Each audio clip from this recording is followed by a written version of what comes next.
Guys, meron agad nag-comment ng Sanrio. Di ko pa nga naaano. Wait lang. Mag-drawing lang ako ng box nila.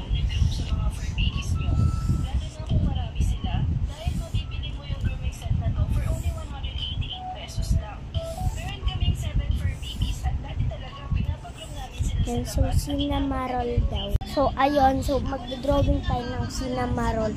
So, so, number 1 natin siya ilalagay.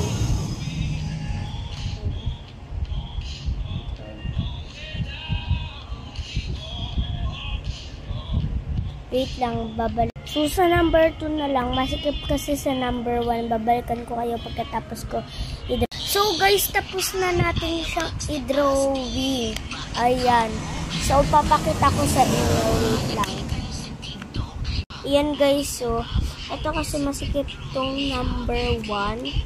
So, kaya dinrawing ko siya sa number 2. So, ito yung mga emoji nandito sa harap. Ito.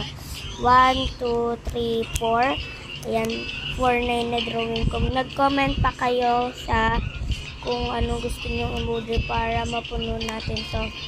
Okay. Mag-ano kayo sa ng emoji para isulat ko dito sa may number 5. Tapos, 6 and 7, 8, 9, 10, 11, 12, 13, 14, 15, 16, 17, 18, 19, 20. And dito rin, mag-comment kayo dyan. So, guys, mag-drawing kayo dyan. So, yan yung mga colors ko. Yan, ito mga colors ko, guys. Yan, ganyan mga colors ko. Tapos, ito, ginaya ko to, wait. Ito yung ginaya ko, guys. So, yan. Ganyan yung ginaya ko. Tapos, ang pangalan ng dinrawing ko sa Rio, ayan. Cinnamoroll. Ito yung ginaya ko. Cinnamoroll. Yun lang. Yun yung ginaya ko. Ito yung bahay namin, guys. Medyo makalat.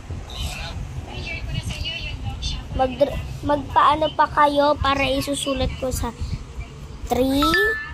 Sa 3 and 4 and 5, 6, 7, 8, 9, 10, 11, 12, 13, 14, 15, 16, 17, 18, 19, 20. Yun lang. Bye-bye! Yun lang. Mag-comment pa kayo para i-drawing ko. Susundin ko lahat ng utos nyo. Yun lang. Bye-bye!